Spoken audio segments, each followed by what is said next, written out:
रहमान रहीम। आज हमारा जो टॉपिक है वो फिजियोलॉजी है। हमारे फर्स्ट ऑफ ऑल हम ये जानते हैं कि फिजियोलॉजी का जो वर्ड है वो इसका क्या मतलब है। फिजियोलॉजी का जो वर्ड है वो इसका जो डेरिवेशन है वो मतलब इसका कॉम्बिनेशन टू वर्ड से है। एक फिजिक्स है और एक लॉजी है। फिजिक्स का मतलब है नेचर या ओरिजिन और लॉजी का मतलब है स्टडी। मतलब एक हमारा ह्यूमन है, इसका जो बॉडी का जो कंपोजिशन है और हमारा बॉडी में जो सेल है इसका नेचर क्या है। नेचर का मतलब ये है कि ये इसका कंपोजिशन क्या है और इसका फंक्शन क्या है और इसका स्ट्रक्चर क्या है, इसको हम नेचर कहते हैं। इसका मतलब मतलब इसका जो बुनियादी कॉन्सेप्ट है इसको हम इस तरह डिफाइन करते हैं। पर physiology is the science of life, ये जो लाइन है, ये जो फिक्रा है, मतलब जो है ना, ये जो स्टेटमेंट है इसका क्या मतलब है। Is the science of life, physiology is the science of life. मतलब ये ना, ये इसका मतलब ये है। इसका मतलब मैं आपको बताता हूँ कि हमारे पास जो पहले हमारे पहले एटम होते हैं, फिर मालिक्यूल होते हैं, फिर जीन होते हैं, फिर ऑर्गेनेलिज होते हैं, फिर सेल होते हैं, फिर टिश्यू होते हैं, टिश्यू के बाद आर्गन होते हैं, आर्गन के बाद आर्गन सिस्टम होते हैं, फिर ऑर्गेनिज्म होते हैं, पॉपुलेशन ऑफ वन स्पीशीज़ होते हैं या पॉपुलेशन ऑफ डिफरेंट स्पीशीज़ होते हैं। मतलब ये है कि हमारे पास हमारे बॉडी मतलब जो है ना, एटम एटम का जो कंपोजिशन है, मतलब हम जानते हैं कि एटम क्या चीज़ है। एटम हमारे पास वो सब स्मॉलेस्ट इंडिविजुअल पार्टिकल है, डिविजिबल पार्टिकल है, जिस मतलब वो डिवाइड होते हैं इलेक्ट्रॉन प्रोटॉन। न्यूक्लियस में जो प्रोटॉन न्यूट्रॉन होते हैं और इलेक्ट्रॉन रिवॉल्विंग अराउंड होते हैं। तो जब एटम कंबाइन होते हैं, टू और मोर एटम्स कंबाइन हो जाते हैं, तो फिर क्या बनते हैं, मॉलिक्यूल बन जाते हैं।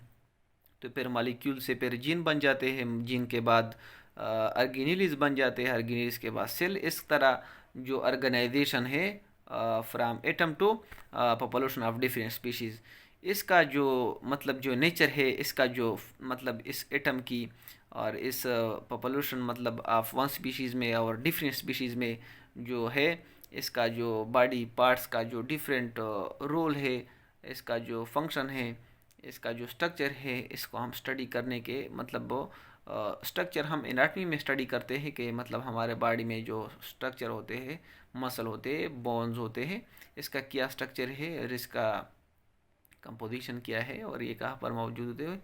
तो इसको हम कहते हैं एनाटमी कहते हैं। लेकिन फिजियोलॉजी में मतलब सेल के लेवल पर हम बात करते हैं कि मतलब फिजियोलॉजिकली कि सेल का क्या रोल है और हमारे बॉडी में इसका क्या फंक्शन है। इसका मतलब है physiology is the branch of biology that aims to understand the mechanism of living thing from the base of cell function at the ionic and molecular level to integrate behavior of the whole body and influence the external environment।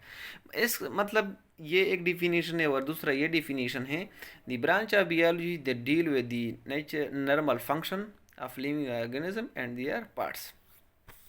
इसका मतलब जो दूसरा definition है मतलब वो easy भी है और आज मतलब लोग आसानी से अंडरस्टैंड कर सकते हैं कि ये हमारे पास बियोलॉजी का एक शाह है, जिसमें हम बॉडी का लिविंग ऑर्गेनिज्म का जो बॉडी है, इसका पार्ट्स का जो नॉर्मल फंक्शन है वो हमें मुताला कर सकते हैं। इसका बुनियादी कंसेप्ट ये है कि एक हमारे एक ऑर्गेनिज्म है, एक एनिमल है, एक प्लांट है और एक ह्यूमन है, इसमें एक इंसेक्ट है। और ये हमें इसका जो पार्ट्स है, मतलब इसका जो आई है, इसका जो स्टमच है, इसका जो रिस्पायरेटरी सिस्टम है, इसका जो डाइजेस्टिव सिस्टम है, ये किस तरह काम करते हैं हमारे बॉडी में। तो इसको हम कहते हैं फिजियोलॉजी, या मतलब नर्व सिस्टम है। इसमें हमारे पास हमारे बॉडी में क्या रोल है और किस तरह काम करते हैं। हमारे पास जो नर्व सिस्टम है, नर्व इम्पल्स मतलब जो हम कहते हैं कि नर्व इम्पल्स, मतलब हम एग्जांपल दे सकते हैं कि हमारे बॉडी में जो नर्व इम्पल्स होते हैं वो किस तरह जाते हैं और इसका जो हाँ स्टडी है इसको हम फिजियोलॉजी कहते हैं। देखिए कि हमारे पास जो नर्व इम्पल्स है, ये information about stimulus the transmitted from receptor to central nervous system and from central nervous system to effector. ये एक जो नर्व इम्पल्स है, ये हमारे पास ये क्या है, ये हमारे पास इलेक्ट्रोकेमिकल चेंज है that travel along the length of neuron. ये एक केमिकल चेंज है। ये क्या है? Nerve impulse. ये एक केमिकल चेंज है जो लेंथ ऑफ न्यूरॉन में मतलब क्या होते हैं, मतलब जो है ना वो ट्रेवल करते हैं। और ये जो इम्पल्स जो है ना, इसके लिए क्या चीज़ रिक्वायर होते हैं, ये इम्पल्स के लिए क्या चीज़ रिक्वायर होते हैं, मतलब वो मतलब इसका बुनियादी कॉन्सेप्ट क्या है। इसके लिए हमारे पास आयंस का जो मूवमेंट होते हैं अक्रॉस दी न्यूरॉन्स मेम्ब्रेन, इसको हम क्या कहते हैं? इम्पल्स। ठीक है। और ये जो मतलब जो है ना, ये जो आयन होते हैं ऑर्गेनिक मॉलिक्यूल होते हैं, मतलब इस पर चार्ज होते हैं, या सोडियम आयन होते हैं या पोटाशियम आयन होते हैं। तो ये न्यूरॉन के जो मेम्ब्रेन होते हैं, नर्व सेल के जो मेम्ब्रेन होते हैं, इस पर मतलब एक मतलब इसमें होल्स होते हैं और इस होल से एक क्रॉस हो जाते हैं और इसको हम कहते हैं चैनल। और ये चैनल हमारे पास बेसिकली टू टाइप्स है, एक को हम गेट कहते हैं और एक को हम पंप्स कहते हैं। गेट्स परफॉर्म करते हैं एक्टिव ट्रांसपोर्ट, और जो गेट है इसका जो फंक्शन है वो फैसिलिटेटेड डिफ्यूजन का रोल अदा करते हैं। फिर गेट का जो वर्क है मतलब गेट पर टू टाइप्स है। बाज़ गेट इस तरह होते हैं कि वो स्पेसिफिक कंडीशन पर काम करते हैं, इसको हम वोल्टेज रेगुलेटेड गेट कहते हैं। बाज़ गेट्स इस तरह होते हैं कि वो मतलब जो है ना स्पेसिफिक कंडीशन पर नहीं बल्कि ऑल टाइम जो है ना वो काम करते हैं, इसको हम नॉन वोल्टेज रेगुलेटेड गेट कहते हैं। ये हमारे पास जो ये तो मतलब हमने कहा कि इम्पल्स क्या चीज़ है। इम्पल्स बुनियादी तौर पर ये हमारे पास इलेक्ट्रोकेमिकल चेंज है, ये ट्रांसमिशन ऑफ जो मतलब ये इलेक्ट्रोकेमिकल चेंज है। इलेक्ट्रोकेमिकल का मतलब ये है कि मतलब ये मतलब केमिकल है, मतलब इलेक्ट्रिकल चार्ज है, ये ऑर्गेनिक मॉलिक्यूल है, ये मतलब एक क्रॉस होते हैं न्यूरॉन के मेम्ब्रेन में, और न्यूरॉन मेम्ब्रेन में चैनल होते हैं और इसको हम पंप्स और गेट कहते हैं। दूसरी बात यह है कि जो मेम्ब्रेन होते हैं वो मतलब मतलब वो जो न्यूरॉन का जो मेम्ब्रेन होते हैं वो हमारे पास इलेक्ट्रिकल पोटेंशियल होते हैं, जो इसको हम कहते हैं मेम्ब्रेन पोटेंशियल। ये हमारे पास जो मेम्ब्रेन पोटेंशियल होते हैं वो हमारे पास एक्सिबिट होते हैं टू डिफरेंट फॉर्म। एक को हम रेस्टिंग मेम्ब्रेन पोटेंशियल कहते हैं और दूसरे को हम एक्टिव मेम्ब्रेन पोटेंशियल कहते हैं।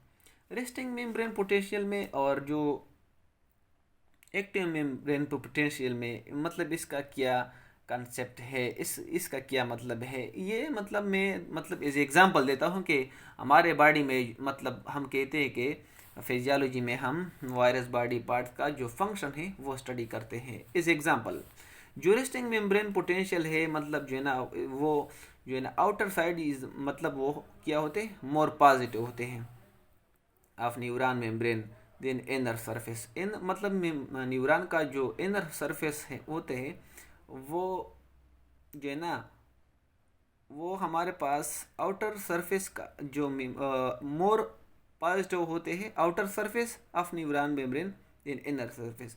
रेस्टिंग मेम्ब्रेन पोटेंशियल में जो आउटर सरफेस होते हैं वो ज़्यादा पॉजिटिव होते हैं इस compare to inner surface of the neuron membrane.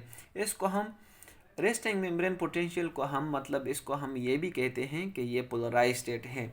ये क्या है? Resting membrane potential. ये न्यूरॉन का जो मेम्ब्रेन पोटेंशियल है वो पोलराइज स्टेट है।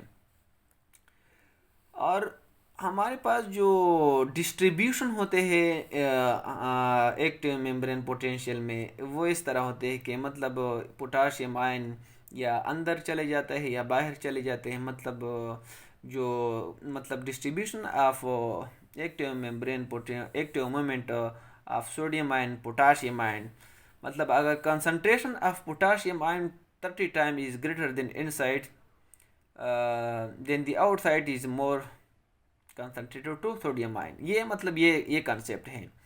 तो मतलब जो है ना, ये डिस्ट्रीब्यूशन ऑफ मतलब इसमें डिस्ट्रीब्यूशन होते हैं किस चीज़ की, मतलब आयन की, सोडियम आयन की और पोटाशियम आयन की। और ये सोडियम और पोटाशियम आयन इस चैनल के ज़रिए मतलब एक क्रॉस करती है न्यूरॉन के मेम्ब्रेन। और हमारे पास जो एक्टिव मेम्ब्रेन पोटेंशियल है वह हमारे पास इस तरह होते हैं। इसका जो कंसेप्ट है वो ये है कि ये डीपोलराइज स्टेट है। ये क्या है? डीपोलराइज स्टेट है। हमको पता है कि एक्टिव मेम्ब्रेन पोटेंशियल में जो है ना, इनर साइड जो है ना वो मोर पॉजिटिव होते हैं आउटर साइड से, और जो रेस्टिंग मेम्ब्रेन पोटेंशियल होते हैं वो मतलब पोलराइज स्टेट होता था। और इसका जो आउटर सरफेस होता न्यूरॉन के मेम्ब्रेन के, वो क्या होता था? मोर पॉजिटिव होते थे इनर, मतलब इनर का जो सरफेस है न्यूरॉन का वो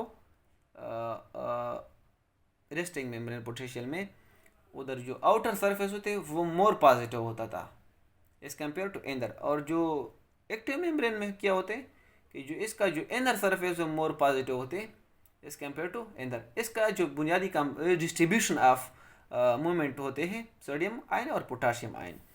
इसको ये इसका जो फंक्शन है हमारे बॉडी में, नर्व सिस्टम में, ये नर्व सिस्टम हमारे बॉडी में जो रोल अदा करते हैं, और इसका जो स्टडी है इसको हम क्या कहते हैं? फिजियोलॉजी।